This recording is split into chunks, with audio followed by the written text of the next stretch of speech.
வணக்கம். தற்பொழுது இங்கே சில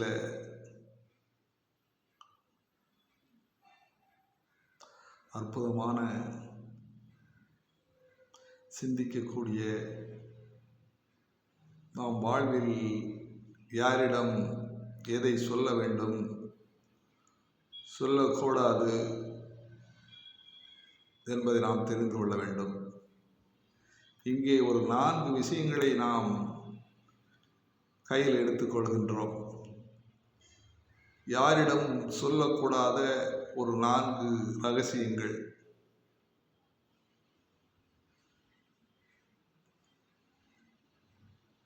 இது சில ஆய்வு நூல்களிலும்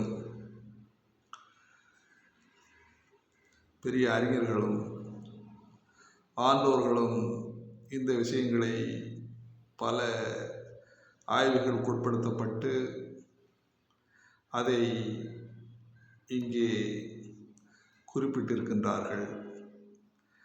இந்த விஷயங்களை நீங்கள் தெரிந்திருந்த போதிலும்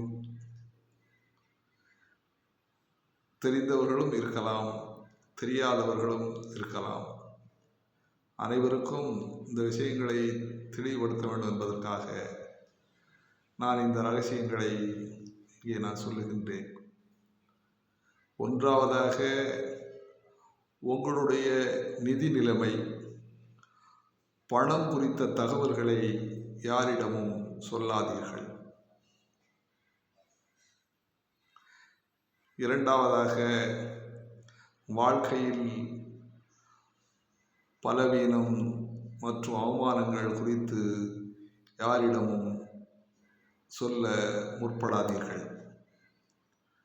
மூன்றாவதாக, உங்கள் குடும்பத்திற்குள் நடக்கும் பிரச்சனை மற்றும் துணை பற்றிய ரகசியங்களை குறித்து யாரிடமும் சொல்லாதீர்கள். இது மிகவும் ஆபத்தாக முடிந்துவிடும். நான்காவதாக, உங்கள் எதிர்காலம் குறித்த திட்டங்கள் எதுவும் இருந்தால் மற்றும் இலக்குகள் எதுவும் இருந்தால் அது குறித்து யாரிடமும் நீங்கள் விவரிக்காதீர்கள். நம்மிடம் ரகசியங்கள் இருக்கும் வரைதான் நாம் எஜமானாக இருக்க முடியும். அதனால் நம்முடைய நாவை கட்டுப்படுத்தி ரகசியத்தை காப்பாற்ற வேண்டும். நண்பராக இருந்தாலும் உறவினராக இருந்தாலும் நாம் சொல்லக்கூடிய விஷயங்களை அவர்கள் உற்று கவனித்துக் கொண்டு நமக்கு நன்மை பயப்பார்கள் என்று நாம் நினைக்கலாம். நன்மை பயக்கக்கூடிய அளவிலே இங்கே 100ல் ஒரு 2%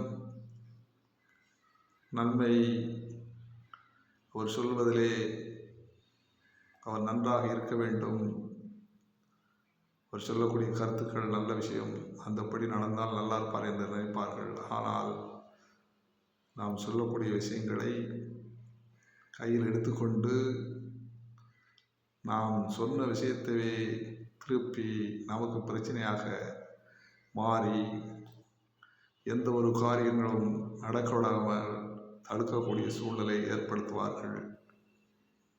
உங்கள் வாழ்க்கையில் எத்தனையோ அவரவர் வயதுக்கு தக்கவாறு அனுபவங்கள் பெற்றிருப்பீர்கள். அந்த அனுபவத்தின் அடிப்படையில் நீங்கள் வந்த பாதையை திரும்பி பார்த்து நீங்கள் பட்ட நன்மை தீமைகளை நீங்கள் புரிந்து கொள்ள வேண்டும். அந்த அடிப்படையில் இனி வரும் காலங்களிலாவது இந்த 4 விஷயங்களை நீங்கள் ரகசியமாக வைத்துக்கொண்டு வாழ்க்கையில் வெற்றி பெற வேண்டும் என்று உங்களை வேண்டி விரும்பி கேட்டுக்கொள்கிறேன். இதை போன்று சில விஷயங்களை நான் தொடர்ந்து சொல்ல விரும்புகின்றேன். இதை ஆர்வலர்கள் இதனுடைய பயனை உணர்ந்து கொண்டு செயல்படுமாறு உங்களை அன்புடன் கேட்டுக்கொள்கிறேன். வாழ்க வளமுடன்.